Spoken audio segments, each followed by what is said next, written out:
Começou? Então tá, nós vamos encher um balão com alguns componentes químicos.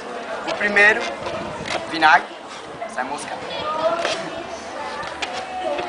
Não é que é vinagre? É vinagre. Aqui, pessoal, este é vinagre. Estão sentindo? Então é vinagre. E cala a boca. Bicarbonato de sódio, melhor bicarbonato do mundo. Prova aí.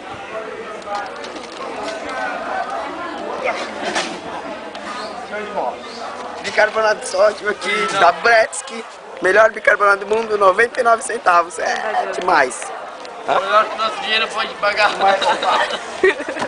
Mais caro.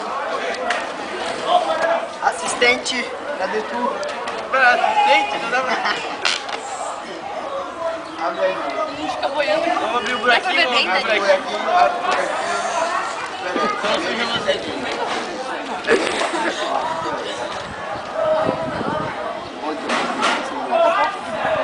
Ela tinha que ver perto. É, tu tinha que ver perto? Olha aqui, vou levar até lá, assistente. Aí tá o bicarbonato de sódio. Não é maconha. Agora vamos... Tá aí, né? Pera aí, meu Deus, porra. Pera aí, botamos aqui, empresta aí, assistente. Ai, caramba, isso dói. Espera aí. Deixa eu ajeitar Uma hora aqui. nessa calma. Muita hora nessa calma, muita calma nessa hora. Aqui.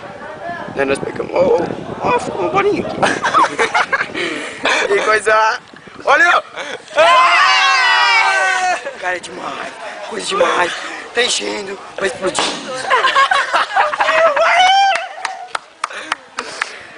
Cara, O balão! Deu certo. o balão excitou, O balão mágico! A tua é mas Mas tudo foi a bem. primeira vez que não tá valendo. Deixa assim. Claro que tá valendo. Nós vamos... Daí... O que aconteceu aqui? Qual foi a reação química? Uma básica. Fica quieto. O vinagre com o bicarbonato de sódio forma CO2. O CO2 deu muita pressão e inflou o balão. Esta é a explicação mais lógica que tem. Vai, chupa. Muito obrigado.